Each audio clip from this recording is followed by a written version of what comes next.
Hi viewers, మనం వచ్చేసి 6వ తరగతి అందుల లిపి నిర్మాత లూయి బ్రెయిల్ గురించి తెలుసుకోబోతున్నాము. తమిళనాడు గవర్నమెంట్ తెలుగు మీడియము గద్య భాగము.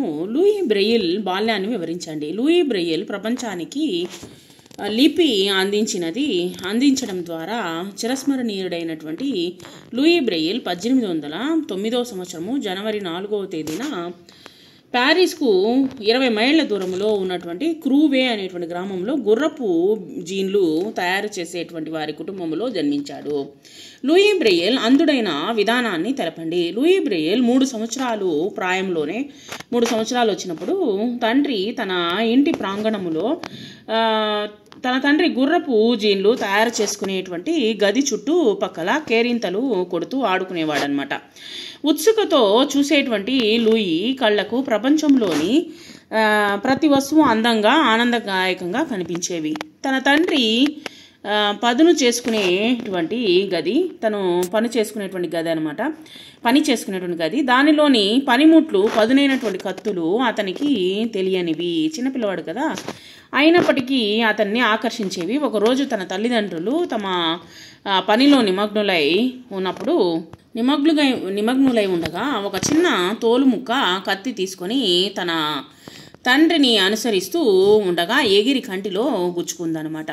కంటి నుండి రక్తము ధారాపాతంగా కారింది. అతని తల్లిదండ్రులు కానీ వైద్యులు కానీ ఏమీ చేయలేకపోయారు. కొన్ని నెలల తర్వాత జబ్బుతో అతను 2వ కన్ను కూడా వచ్చేసి చూపును కోల్పోయింది. దీనితో లూయి 3 వసంతాలు గడవక ముందే ప్రకృతిలోని అందాలను చూసేటువంటి అవకాశం లేకుండా అంధుడయ్యాడు. బ్రెయిల్ విద్యాభ్యాసాన్ని వివరించండి. అంధుడైనటువంటి లూయి తన అక్క చెల్లెళ్లతో తమ గ్రామంలో ఉన్నటువంటి మామూలు బడికి వెళ్ళనారంభించాడు. లూయి ఉపాధ్యాయులు చెప్పేటువంటి పాఠాలను వింటూ తన విద్యను కొనసాగిస్తూ ఒక మంచి విద్యార్థిగా పేరు తెచ్చుకున్నాడు. అతని సూక్ష్మగ్రహణ శక్తికి ఉపాధ్యాయులు ఆశ్చర్యపోయారు. తన కుమారుని కష్టాన్ని తొలగించడానికి లూయి తండ్రి చాలా కష్టపడి చిన్న చిన్న మేకులను చెక్క అక్షరాలు ఆకారంలో పేర్చేవాడు. ఆ మేకులను వ్రేళ్లతో తడుముకుంటూ అక్షరాలను నేర్చుకున్నాడు. లూయి 1819 సంవత్సరంలో హవే స్థాపించినటువంటి ఆ పాఠశాలలో చేరాడు. ఆ సమయంలో అంధులకు విద్యాబోధన కార్యక్రమాలు ప్రారంభ దశలో ఉండేవి. లూయి హవే కనిపెట్టినటువంటి లైన్ టైప్ పద్ధతిని నేర్చుకుని ఎంతో తెలివిగల విద్యార్థిగా పేరు తెచ్చుకున్నాడు. బ్రెయిల్ పట్టుదల గురించి వివరించండి. లూయి హవే కనిపెట్టినటువంటి ఈ లైన్ టైపును అభ్యసించగా దాని మీద ఎక్కువ మాత్రము పెంచలేకపోయాడనమాట. అతన్ని ఎన్నో ప్రశ్నలు వెంటాడేవి. అతను పగలంతా విద్యా బోధన నేర్చుకున్న రాత్రులతో అందులో చదవగలిగినటువంటి ప్రత్యేక లిపి కోసము కష్టపడుతూ ఉండేవాడు. ఆ కాలంలో చాలా రకాలైనటువంటి లైన్ టైపులను అనుసరిస్తూ ఉండేవాళ్ళు. వాటితో ఇవేవి లూయి ప్రశ్నకు సరైనటువంటి సమాధానము చెప్పలేకపోయాయి. బార్బియర్ లిపి నుండి బ్రెయిల్ లిపి ఎలా రూపొందింది?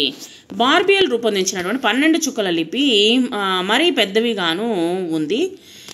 చేతి వేళ్ల మొనలతో తడిమి చూడడము కష్టము కాబట్టి అందులు చేతి వ్రేళ్లతో తేలికగా అక్షరాలను గుర్తుపట్టడానికి లూయి ఈ 12 చుక్కలను 6 చుక్కలుగా కుదిరించాడు.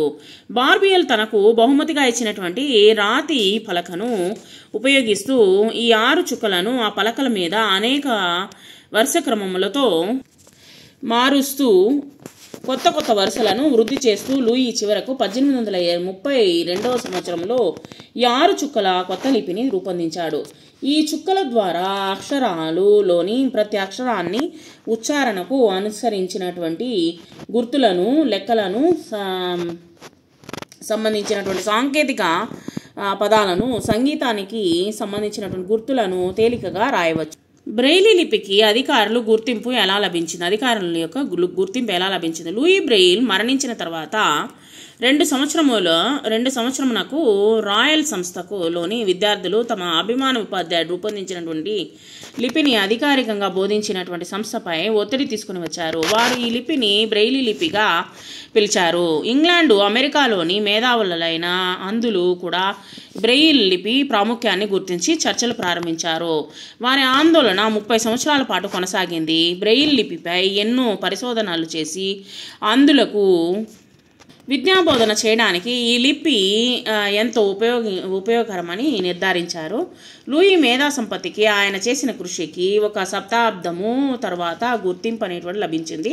ఫ్రాన్స్ వారు లిపిని అధికార లిపిగా గుర్తించారు. 1852 సంవత్సరంలో తమ దేశపు గొప్ప బిడ్డగా ఫ్రాన్స్ జాతి ఆయనకు నివాళులు అర్పించింది. బ్రెయిల్ ఎప్పుడు ఎలా మరణించాడు? 1851 సంవత్సరము డిసెంబర్ నెలలో ఆయన ఆరోగ్య పరిస్థితి ప్రమాదకరంగా పరిణమించడం వల్ల ఆయనను రాయల్ సంస్థ వారి వైద్యశాలలో చేర్చారు. లూయి 1852 సంవత్సరము జనవరి 6వ తేదీన తన దేహయాత్ర చాలించారు. ఆయన మాతృదేహాన్ని తన వారి ప్రక్కనే విశ్రాంతి